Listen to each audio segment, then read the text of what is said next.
वाहेगुरु दा खालसा वाहेगुरु दी फतेह। दशमेश गुरु श्री गुरु गोविंद सिंह जी महाराज के 350वें प्रकाश उत्सव के उपलक्ष्य में आयोजित आज के इस ऐतिहासिक समारोह में उपस्थित भारत के लोकप्रिय प्रधानमंत्री श्री नरेंद्र मोदी जी, बिहार राज्य के माननीय मुख्यमंत्री श्री नीतीश कुमार जी, पंजाब राज्य के माननीय मुख्यमंत्री सरदार प्रकाश सिंह बादल जी, केंद्रीय मंत्री श्री रामविलास पासवान जी,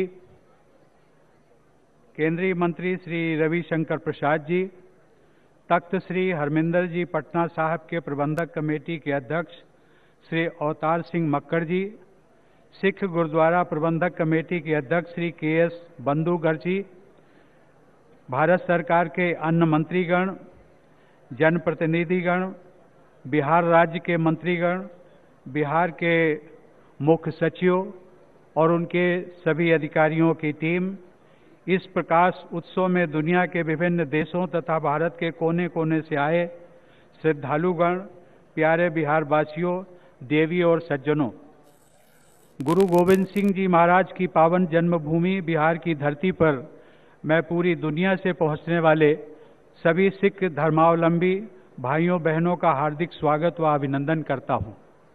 आज की इस ऐतिहासिक सभा में मैं विश्व के प्रथम गणतंत्र की जननी वैशाली जो बिहार में थी, उसकी धरती पर जो भगवान बुद्ध, भगवान महावीर एवं गुरु गोविंद सिंह जी की पावन भूमि रही है, मैं भारत के लोकप्रिय प्रधानमंत्री आदरणीय श्री नरेंद्र मोदी जी का अपनी तथा समस्त बिहारवासियों की ओर से भी हार्दिक अभिनंदन करता हूं। बिहार सचमुच बड़ा गौरवशाली राज्य है, जहां गुरु गोविंद सिंह जैसे महान त्यागी और वीर राष्ट्र नायक ने जन्म लिया। गुरु गोविंद सिंह जी महाराज का जीवन चरित्र उनके संघर्ष, त्याग, बलिदान और मानवता की सेवा की अनूठी गाथा है। उनकी जीवन गाथा में एक ओर अगर धर्म, संस्कृति और स्वदेश की रक्षा के लिए पूरे परिवार को न्यौछावर करने के दुर्लभतम दृष्टांत हैं तथा विदेशी आक्रमणकारियों के भय से त्रस्त समाज को जगाने वाली प्रबल हुंकार है, तो दूसरी ओर पूरी मानवता, विशेषकर अभिवंचित वर्गों के प्रति ममत्वपरक आत्मीयता भी है।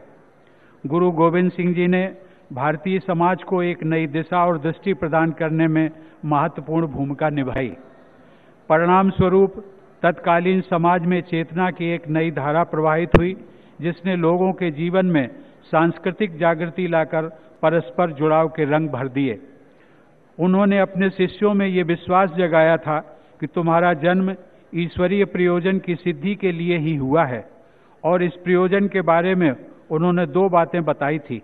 पहला प्रयोजन उन्होंने आत्मरक्षा का बताया और दूसरा आत्म स्वतंत्रता का। गुरु जी के जीवन चरित्र में हमें वीरता और धीरता के साथ साथ विद्या और विनम्रता के भी दर्शन होते हैं। गुरु जी शस्त्र और शास्त्र दोनों को पूरी निपुणता के साथ साधने वाले अप्रतिम योद्धा और विद्वान महानायक थे। कहा जाता है कि उनके दरबार में 53 कवियों और 32 विद्वानों को ससम्मान नियुक्त करके रखा गया था, जिनके द्वारा रामायण, महाभारत, गीता सहित अनेक भारतीय श्रेष्ठ ग्रंथों का अनुवाद कार्य किया जाता था। गुरु जी का मन सबके लिए समान भाव से खुला रहता था।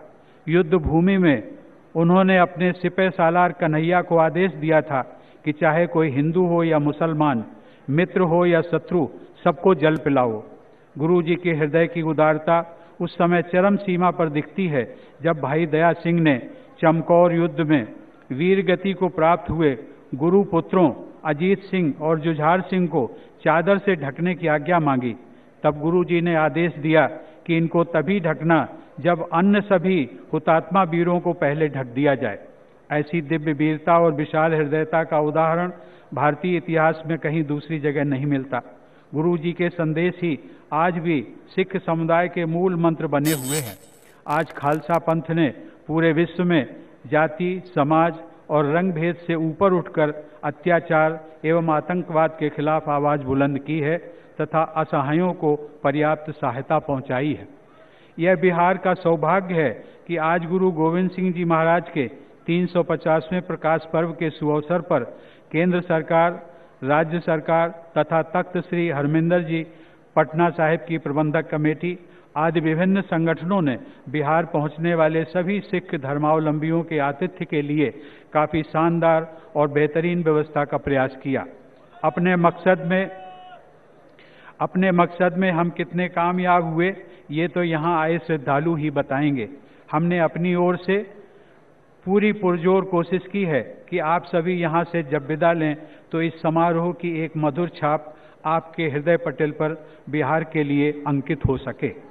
मैं पुनः एक बार माननीय प्रधानमंत्री जी, पंजाब राज्य के मुख्यमंत्री माननीय सरदार प्रकाश सिंह बादल जी, बिहार राज्य के मुख्यमंत्री श्री नीतीश कुमार जी, अन्य केंद्रीय मंत्रियों, समारोह में उपस्थित सिख एवं अन्य विभिन्न धर्मों के गुरुजन, सबके प्रति हृदय से आभार प्रकट करता हूं और ये मंगल कामना करता हूं कि गुरु गोविंद सिंह जी महाराज की असीम कृपा संपूर्ण भारतवर्ष और पूरे विश्व पर बनी रहे।